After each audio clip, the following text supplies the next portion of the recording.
ओम श्री परमात्मने नमः। ओम नमो भगवते वासुदेवाय। ओम श्री कृष्णाय नमो नमः। जेठ मास महात्म्य अध्याय 16 की पावन कथा में हम आज सुन रहे हैं गंगा अवतरण की शेष कथा। स्कंद जी ऋषियों से कहने लगे कि हे विप्रो, इसके पश्चात राजा भगीरथ निष्कंटक राज्य करते हुए अपने पूर्व पितरों के समाचार सुनकर अत्यंत उदासीन हो गए और समस्त राज्य तथा कोष खजाने को अपने पितामह राजा सगर के अधीन करके उनकी आज्ञा लेकर दारुण तप करने के लिए तपोवन में चले गए।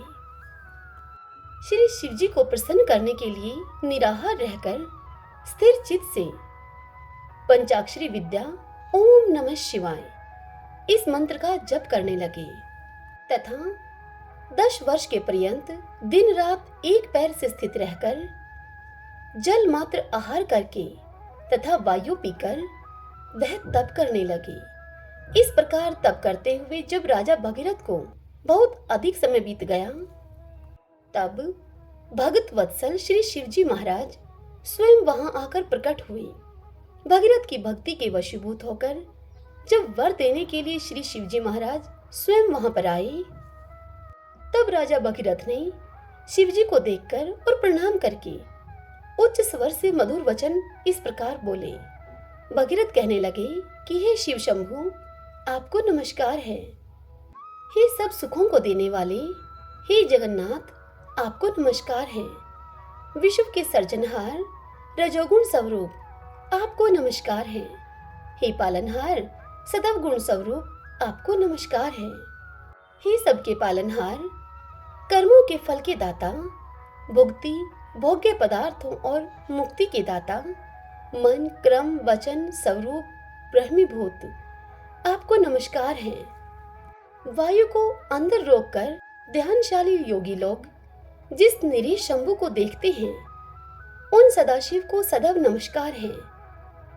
इतनी कथा सुनाकर स्कंद जी बोले कि हे ब्राह्मणों, इस प्रकार भगीरथ की स्तुति से प्रसन्न होकर शिवजी बोले कि हे राजन, हम तुमसे बहुत प्रसन्न हैं, तुम हमसे वर मांगो। ऐसा सुनकर राजा भगीरथ बोले कि हे शिव, यदि आप मुझ पर प्रसन्न हो तो मुझे आप दृढ़ भक्ति प्रदान करें और पितरों की विशुद्धि के लिए गंगा जी को लाइए। यह सुनकर शिवजी कहने लगे कि हे राजन, वह गंगा स्वर्ग में वास करती है। गंगा जी को यहाँ लाने की हमें सामर्थ्य नहीं है। त्रिलोक्य से वंदना किए जाने वाले श्री विष्णु भगवान की तुम वंदना करो। जिस उपाय से श्री विष्णु भगवान तुम पर प्रसन्न हो, तुम वही उपाय करो। वह प्रसन्न होकर स्वयं तुम्हारे पास चले आएंगे। हम उस परम गुप्त व्रत को तुमसे कहेंगे। हे राजन, प्रथम सूर्य पुत्र ने भगवान विष्णु की स्तुति की और नमस्कार करके उनको प्रसन्न किया। प्रसन्न होकर भगवान विष्णु ने उस योग्य व्रत को करने के लिए उनसे कहा और उस व्रत की विधि आदि भी समझाई।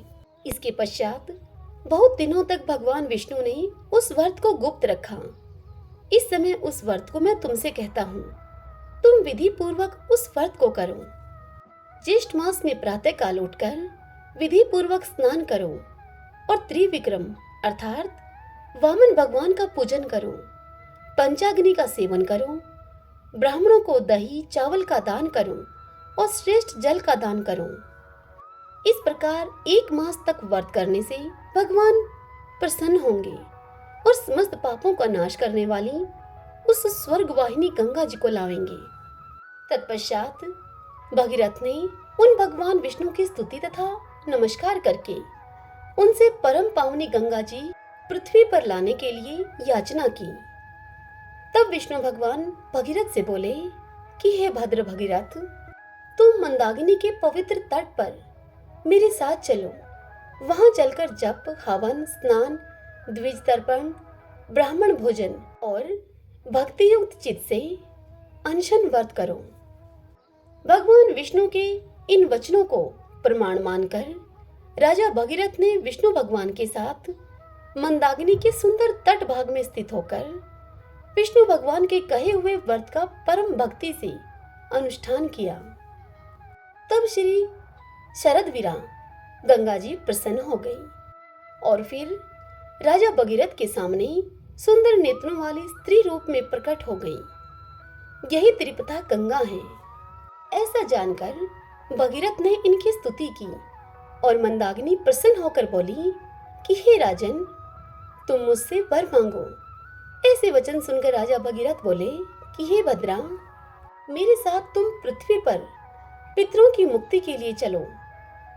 भगीरथ को तथास्तु कहकर वह गंगा उसके साथ पृथ्वी तल को गई। एकम के दिन प्रकट होकर दशमी के दिन प्रवाह रूप हो गई और लोगों को पवित्र करने के लिए पृथ्वी पर अवतीर्ण हुई।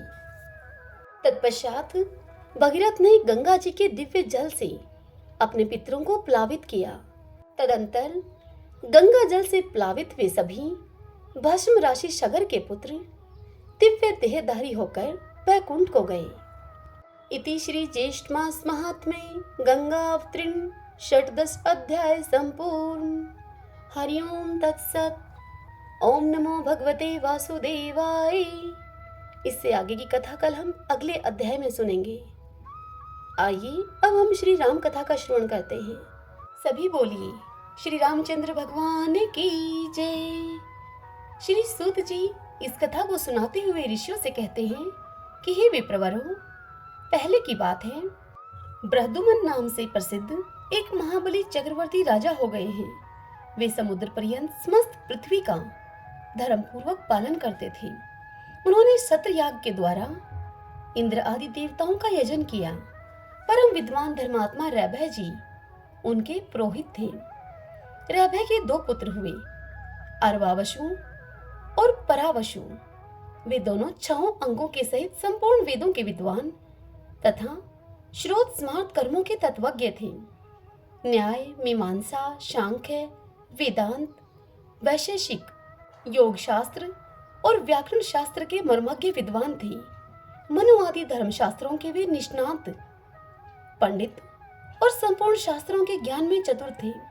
इन दोनों विद्वानों को सत्र त्याग में सहायता करने के लिए राजा बृहदुमन ने मांगा।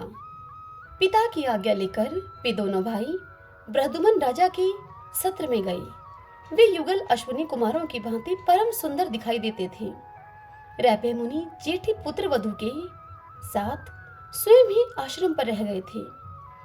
उन दोनों बंधुओं ने वहां जाकर राजा बृहदुमन के यज्ञ को बड़ी उत्तमता से संपन्न करवाया।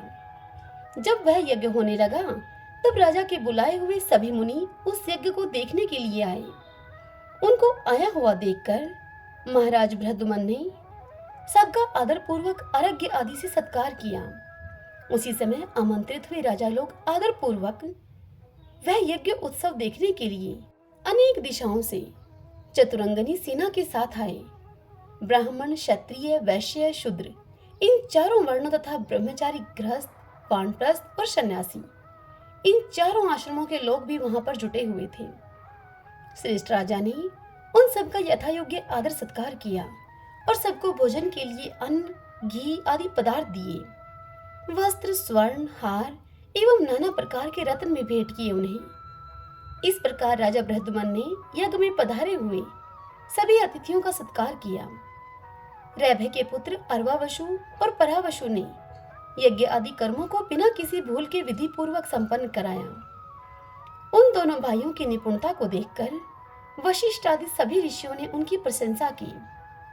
परावशु कुछ कर्म कराकर तृतीय सवन के अंत में सायंकाल के समय घर का काम काज देखने के लिए चले गए। उस समय रैभव मुनि काला मृग चम ओढ़कर वन में विचर रहे थे। उन्हें देखकर परावशु के मन में मृग की आशंका हुई। रात्रि में निविड़ अंधकार में उनके नेत्र निद्रा से भारी हो रहे थे। उन्होंने पिता को देखकर यह समझा कि यह कोई वनवासी मृग है, मुझे मारने के लिए आ रहा है। ऐसा सोचकर उस सघन वन में अपने शरीर की रक्षा चाहने वाले परावसु ने मृग के धोखे से अपने पिता को ही मार डाला। निकट जाकर उसने अपने मरे हुए पिता को पहचाना। फिर तो वह शोक में डूब गया। उसकी सारी इंद्रियां व्यथा से व्याकुल हो उठी। तत्पश्चात परावशु पिता का दाह संस्कार करके पुनः राजा के सत्र में आ गए और अपने द्वारा जो पाप हो गया था वह सब उन्होंने छोटे भाई को बताया। पिता को मरा हुआ सुन अरवावशु शोक से व्याकुल हो उठा। तब बड़े भाई ने छोटे को यह आदेश दिया कि राजा का यह महान यज्ञ आरंभ हुआ है। तुम अभी बालक हो, तुम में इस यज्ञ का भार संभालने की शक्ति नहीं है। मैंने रात में मृग की आशंका से पिता का ही वध कर डाला है, अतः उस ब्रह्म हत्या से मुक्त होने के लिए प्रायश्चित भी करना चाहिए मुझे। हे तात, छोटे भैया, तुम्हें मेरे लिए व्रत करो, मैं अकेला भी इस यज्ञ का भार वहन करने में समर्थ हूँ। बड़े भाई के इस प्रकार के यह वचन कहने पर अरवावशु ने उनसे कहा कि बड़े भैया, आपकी जैसी आज्ञा हो वैसा ही होगा। ऐसा कहकर वह यज्ञ से निकल गया और बड़े भाई ने सब कर्मों को कराया। छोटे भाई ने 12 वर्षों तक बड़े भाई के लिए ब्रह्म हत्या के नाश के लिए व्रत किया। तत्पश्चात प्रसन्नता पूर्वक वह पुनः सतयज्ञ में आया। अपने भाई को आया हुआ देखकर ज्येष्ठ ने राजा बृहदुमन से कहा कि हे राजन, यह अरवावशु ब्रह्म हत्यारा है, इस समय आपके यज्ञ में आया है। हे नृपश्रेष्ठ, इसे शीघ्र ही इस यज्ञ से हटा दीजिए, अन्यथा सत्र त्याग के फल की हानि होगी। परावशु के ऐसा कहने पर राजा ने अपने सेवकों के द्वारा अरवावशु को यज्ञ से बाहर निकाल दिया। वहां के ब्राह्मण भी उसे धिक्कार दे रहे थे। अरवावशु यह सब सहन करके चुपचाप वन को चला गया और वहां जाकर उसने ऐसी तपस्या की जो कि देवताओं के लिए भी दुष्कर थी। उसके तप से भगवान सूर्यनारायण प्रसन्न होकर उसके सामने प्रकट हुए और उससे इस प्रकार बोले। सूर्यनारायण ने कहा कि हे अरवावशु, तुम तपस्या, ब्रह्मचार्य, आचार, शास्त्र श्रवण तथा वेद शास्त्र आदि की शिक्षा की दृष्टि से सर्वश्रेष्ठ हो। परावशु ने तुम्हें अपमान पूर्वक निकाला है, तथापि क्षमा युक्त होकर तुम उसके प्रति क्रोध नहीं करते हो। तुम्हारे बड़े भाई ने ही पिता को मारा है, तुमने नहीं। फिर भी तुमने भाई की शुद्धि के लिए स्वयं ही ब्रह्म हत्यानाशक व्रत किया है, इसलिए हम तुम्हें श्रेष्ठ स्वीकार करते हैं। ऐसा कहकर देवताओं ने उसको ज्येष्ठ बना दिया। तत्पश्चात इंद्र आदि देवताओं ने सूर्य नारायण को आगे करके कहा कि हे अरवावसो, तुम कोई वर मांगो। तब अरवावसो ने देवताओं से प्रार्थना की कि मेरे पिता जीवित हो जाएं और उन्हें अपने मारे जाने की स्मृति भी न हो। देवताओं ने कहा कि ऐसा ही होगा।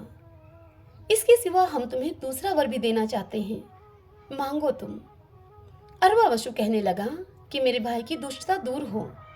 अरवावशु की यह बात सुनकर देवताओं ने उससे कहा कि पुरावसु ने अपने ब्राह्मण पिता की हत्या की है, अतः उसे महान पाप लगा है।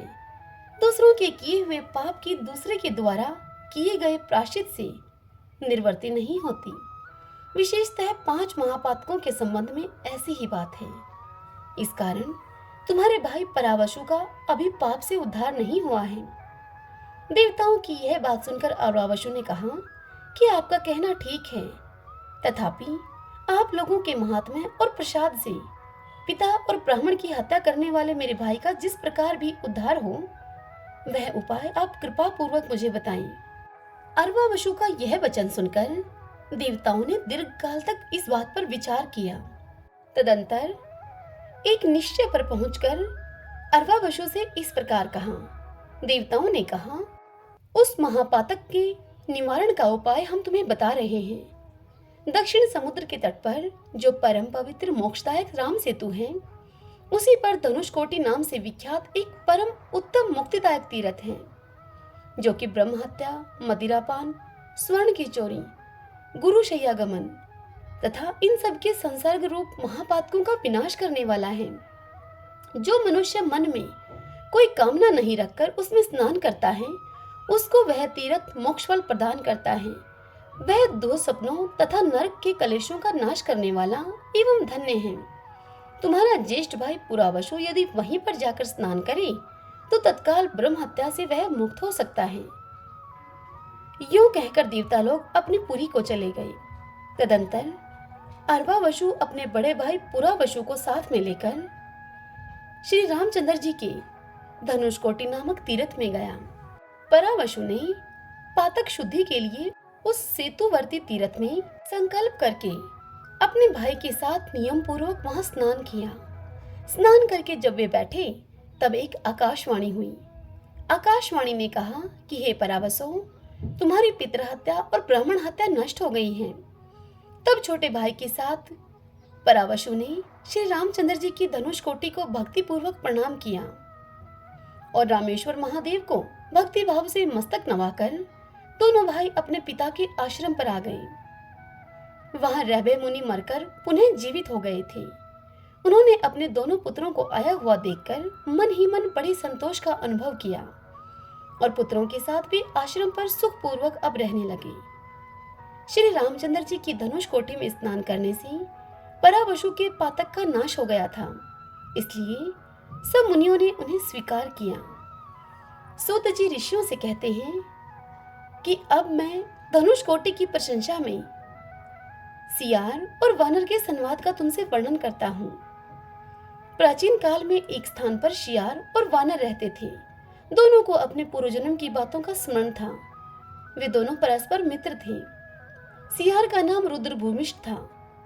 एक समय वानर ने श्रृगाल को शमशान भूमि में देखकर पूर्व जन्म का स्मरण करते हुए उससे पूछा कि हे सियार, तुमने पूर्व जन्म में कौन सा अत्यंत भयंकर पाप किया था जिससे कि तुम शमशान भूमि में घृणित एवं दुर्गंध युक्त मुर्दों को खा रहे हो। वानर के ऐसा पूछने पर सियार ने उससे कहा कि हे वानर, मैं पूर्व जन्म में वेदों का पारंगत विद्वान और समस्त कर्म कलापों का ज्ञाता ब्राह्मण था। मेरा नाम वीर शर्मा था। उस जन्म में मैंने एक ब्राह्मण को धन देने का संकल्प करके भी वह धन मैंने उसे नहीं दिया। उसी से सियार हुआ मैं, और अब इस प्रकार के अत्यंत घृणित पदार्थों को मैं खाता हूँ जो दुरात्मा देने की प्रतिज्ञा करके भी कोई वस्तु नहीं देते हैं। वे अत्यंत घृणित सियार की योनि को प्राप्त होते हैं। हे वानर, ब्राह्मण को देने की प्रतिज्ञा करके यदि वह वस्तु उसे न दी जाए तो उसी क्षण उसके 10 जन्मों का पुण्य नष्ट हो जाता है। इसलिए समझदार मनुष्य को उचित है कि वह देने की प्रतिज्ञा करने पर उस वस्तु को अवश्य दे डाले। ऐसा कहकर सियार ने वानर से पूछा कि हे वानर, तुमने क्या पाप किया था जो कि तुम्हें वानर की योनि मिली? तुम वानर हो गए। तब वह वानर बोला कि पूर्व जन्म में मैं भी एक ब्राह्मण था। मेरा नाम वेदनाथ था। मेरे पिता विश्वनाथ नाम से विख्यात थे और मेरी माता का नाम कमलालया था। हे सियार, पूर्व जन्म में भी हमारी तुम्हारी मित्रता थी। तुम इस बात को नहीं जानते थे, परंतु पुण्य के गौरव से मुझे उसका स्मरण है। पूर्व जन्मों में मैंने ब्राह्मण का साग चुरा लिया था, उसी से मैं वानर हुआ हूँ। अतः ब्राह्मण का धन अपहरण नहीं करना चाहिए। ब्राह्मण का धन लेने से नरक होता है और नरक भोगने के बाद वानर की योनि मिलती है। ब्राह्मण का धन अपहरण करने से बढ़कर दूसरा कोई पाप नहीं है। विष तो केवल पीने वाले को मारता है, किंतु ब्राह्मण का धन समूचे कुल को जला डालता है। ब्राह्मण के धन का अपहरण करने से पापी मनुष्य कुंभीपाक नामक नरक में पकाया जाता है।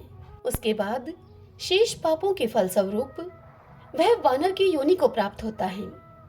इसलिए ब्राह्मण के धन का अपहरण नहीं करना चाहिए। उनके साथ सदा क्षमा का ही व्यवहार करना चाहिए। बालक, दरिद्र, कृपण तथा वेदशास्त्र आदि के ज्ञान से शून्य ब्राह्मणों का भी कदापि अपमान नहीं करना चाहिए, क्योंकि क्रोध में आने पर वे अग्नि के समान भस्म कर देने वाले हो जाते हैं। हे सियार, कितने ही समय से ऐसा कष्ट भोगते हुए हम दोनों को इस पाप से छुड़ाने वाला कौन होगा? सियार और वानर इस प्रकार बातचीत ही कर रहे थे। इतने में ही दैव योग से अथवा पुनर्जन्म के किसी पुण्यवश वहां महातेजस्वी सिंधुदीप नामक मुनि स्व इच्छानुसार घूमते हुए वहां पर आ पहुंचे। वे रुद्राक्ष की माला से विभूषित होकर भगवान शिव के नामों का कीर्तन कर रहे थे। सियार और वानर ने उन मुनि को देखकर उन्हें प्रणाम किया तथा इस प्रकार उनसे पूछा। वे बोले कि हे भगवान, आप सब धर्मों के ज्ञाता हैं, अपनी कृपा दृष्टि से हमारी ओर देखिए और हम दोनों की आप रक्षा कीजिए। हमारी वानर और सियार की योनि जिस उपाय से छूट जाए उस उपाय को बताने की कृपा कीजिए। साधु पुरुष सदा किसी प्रकार की अपेक्षा न रखते हुए अपनी कृपा दृष्टि से अनाथ तीनों अज्ञानियों, बालकों तथा रोग पीड़ित मनुष्यों की रक्षा करते हैं। अब उन दोनों अर्थात बंदर और सियार के ऐसा कहने पर महामुनि सिंधुद्वीप ने मन ही मन बहुत देर तक विचार किया और उन दोनों को इस प्रकार से कहा। सिंधुद्वीप मुनि बोले कि हे सियार, हे वानर, तुम दोनों के पाप की शांति के लिए मैं तुम्हें एक उपाय बताता हूँ। तुम दोनों दक्षिण समुद्र के तट पर श्री रामचंद्र जी के धनुषकोटि तीर्थ में जाकर स्नान करो। ऐसा उपाय करने से तुम पाप से मुक्त हो जाओगे। सिंधुद्वीप के इस वचन को सुनकर सियार और वानर बड़े प्रयास से धनुषकोटि में गई और उसके जल में स्नान करके वह सब पापों से मुक्त होकर श्रेष्ठ विमान पर आरूढ़ होकर देवलोक को चले गए। वहां उन्हें इंद्र का आधा आसन प्राप्त हुआ। गोदावरी के तट पर दुराचार नाम से प्रसिद्ध एक ब्राह्मण रहा करता था। वह ब्राह्मण बड़ा ही पापी और निर्दयतापूर्ण कर्म करने वाला था। ब्रह्म हत्यारे, शराबी, स्वर्ण की चोरी करने वाले तथा गुरु पत्नीगामी महापातकियों के संसर्ग से दूषित होकर वह ब्राह्मण सदा वैसे ही लोगों के साथ निवास करता था। महापातकियों के संसर्ग दोष से उस ब्राह्मण की ब्राह्मणता पूर्णतः नष्ट हो गई थी। ब्राह्मणता से दीन उस दुराचार ब्राह्मण को एक महाभयंकर महाबलवान वेताल ने अपने अधीन कर लिया। वेताल के आवेश से अत्यंत पीड़ित एवं परावश होकर वह ब्राह्मण अब देश देश और वन वन में घूमने लगा। घूमते घूमते वह श्री रामचंद्र जी के धनुषकोटि में चला गया। वहां वेताल ने प्रेरित करके उसे धनुषकोटि के जल में नहलाया। स्नान करके वह जो ही जल से निकला, वेताल ने उसे छोड़ दिया।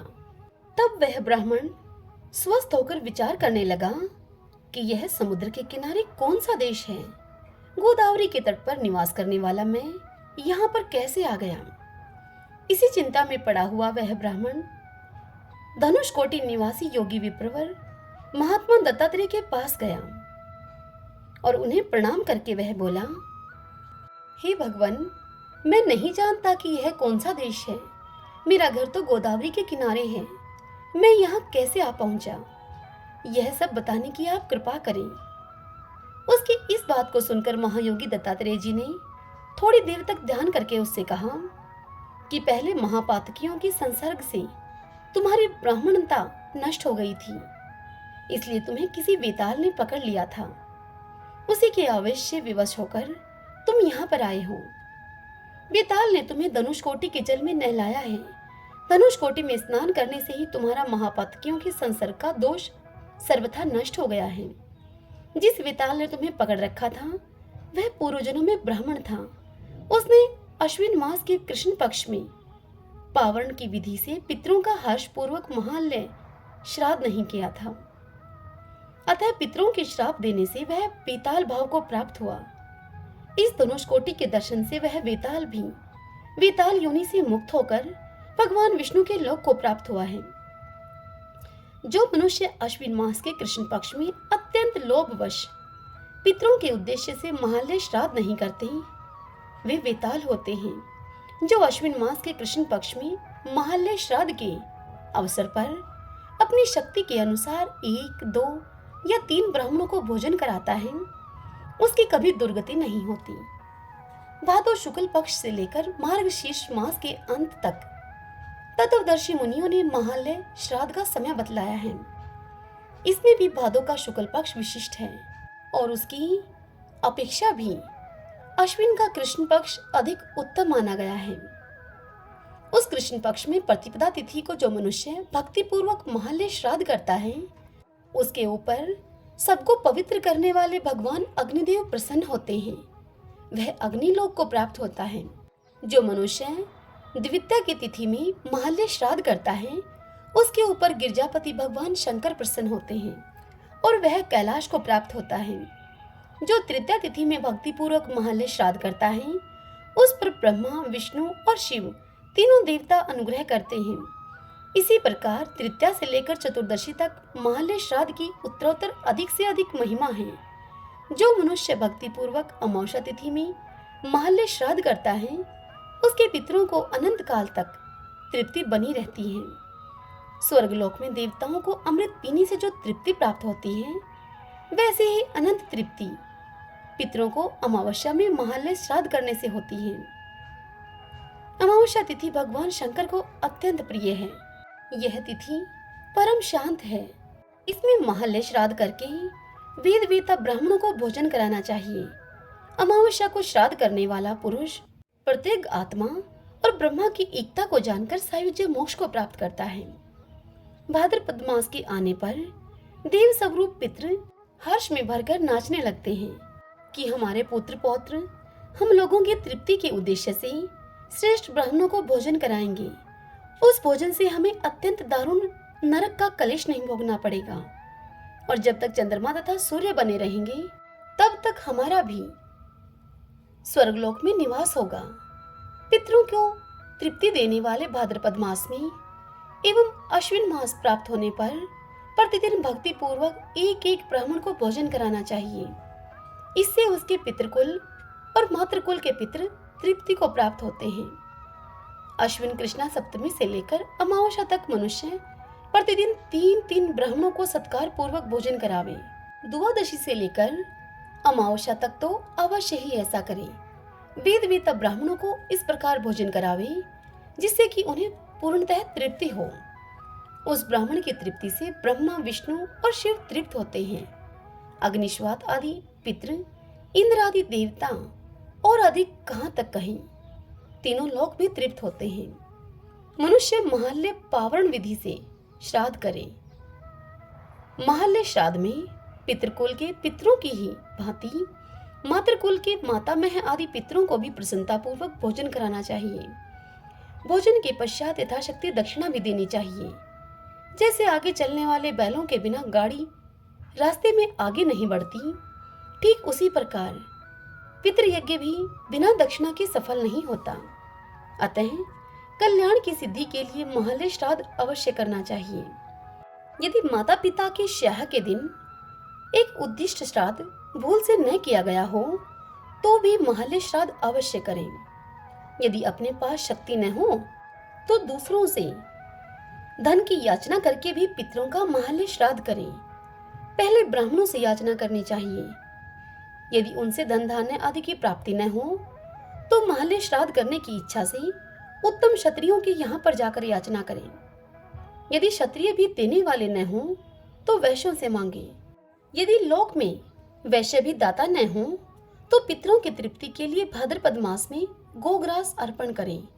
यदि भादो या अश्विन मास में सूतक आदि के द्वारा श्राद्ध में विघ्न उपस्थित हो जाए तो सूतक का समय निर्वर्त होने पर अघन मास के भीतर किसी दिन भी पावन श्राद्ध कर लेना चाहिए। विद्वान पुरुष को चाहिए कि वह महालय श्राद्ध के लिए भी 9 ब्राह्मणों का वर्ण करे। एक ब्राह्मण पिता के लिए, एक पितामह के लिए और एक पर पितामह के लिए वर्ण करे। इसी प्रकार मातामह, पर मातामह, वृद्ध मातामह के लिए भी एक एक ब्राह्मण का वर्ण करें। 2 श्रेष्ठ ब्राह्मणों का वर्ण विश्व देवों के लिए करें और एक वेदवेता ब्राह्मण का वर्ण भगवान विष्णु के लिए करना चाहिए। अथवा पितृवर्ग के लिए एक ब्राह्मण, मातामह वर्ग के लिए एक ब्राह्मण, विश्व देवों के लिए एक ब्राह्मण और भगवान विष्णु के लिए एक ब्राह्मण। इस प्रकार से 4 ब्राह्मणों का महालय श्राद्ध के लिए वर्ण कर लें। वे ब्राह्मण वेदज्ञ एवं सुशील होने चाहिए। जो खोटे स्वभाव वाले ब्राह्मणों का वर्ण करता है वह श्राद्ध का घातक है। भाद्रपद शुक्ल पक्ष में अथवा विशेषतः अश्विन मास में महालय श्राद्ध करना चाहिए। जो श्रद्धा पूर्वक इस प्रकार से महालय श्राद्ध करता है वह सब तीर्थों में स्नान करने का फल पा लेता है। महालय श्राद्ध नित्य कर्म में गिना जाता है, अतः उसे न करने पर बड़ा भारी पाप लगता है। धर्मपुत्र युधिष्ठिर वनवास में महालय श्राद्ध करने से ही दुख के समुद्र से पार होकर धृतराष्ट्र पुत्रों को मारकर युद्ध में विजयी हुए। मुनि श्रेष्ठ वशिष्ठ, अत्रि, भृगु, कुत्स, गौतम, अंगीरा, कश्यप, भारद्वाज, विश्वामित्र, अगस्त्य, पराशर, मृकंड तथा अन्य मुनिवर विधि पूर्वक उत्तम महालय श्राद्ध का अनुष्ठान करके ही अणिमा आदि 8 सिद्धियों, व्रतों और तपस्याओं के निवास स्थान बन गए। महालय श्राद्ध करने से ही उन्हें सर्वश्रेष्ठ स्थान प्राप्त हुआ। अतः अपना कल्याण एवं अभ्युदय चाहने वाले पुरुष को महालय श्राद्ध अवश्य करना चाहिए। तुम्हारे भीतर जिस भूत ने प्रवेश किया था वह पूर्व जन्म में एक ब्राह्मण था। उसका नाम वेदनिधि था। वह महात्मा भारद्वाज का पुत्र तथा कुशस्थली ग्राम का निवासी था। उसने विधि पूर्वक महालय श्राद्ध को नहीं किया, इसलिए पितरों के श्राप से वह बेताल हो गया। दुराचार, तुम भाद्रपद मास अर्थात अश्विन कृष्ण पक्ष में पितरों की तृप्ति के लिए षड्रस भोजन तैयार करके ब्राह्मणों को भक्ति पूर्वक भोजन कराओ। ऐसा करने से तुम्हें कभी दरिद्रता प्राप्त नहीं होगी और तुम सदा सुखी रहोगे। आज से तुम कभी महापातकियों से संसर्ग न रखना, मैं तुम्हें आज्ञा देता हूँ। अब तुम शीघ्रता पूर्वक अपने देश को चले जाओ। योगी दत्तात्रेय मुनि के इस प्रकार आज्ञा देने पर दुराचार कृतार्थ मन से उन्हें प्रणाम करके अपने देश को चला गया और दत्तात्रेय जी के बताए हुए मार्ग से अपने वर्ण आश्रमोचित कर्तव्य का पालन करते हुए प्रसन्नता पूर्वक रहने लगा। उसने महापातकियों का संसर्ग त्याग दिया। श्री रामचंद्र जी के धनुष कोटि तीर्थ में स्नान करने की महिमा से दुराचार देहांत होने पर परम मोक्ष को प्राप्त हुआ। हे ब्राह्मणों, इस प्रकार मैंने तुम्हें दुराचार की उद्धार की परम पवित्र कथा कह सुनाई है। इस प्रकार धनुष कोटि तीर्थ बड़े बड़े पातकों का नाश करने वाला है। हरि ओम तत्सत। ओम नमो भगवते वासुदेवाय। जय सिया राम। आज की यह कथा यहीं समाप्त हुई। इससे आगे की कथा कल हम अगले अध्याय में सुनेंगे। हरे कृष्णा।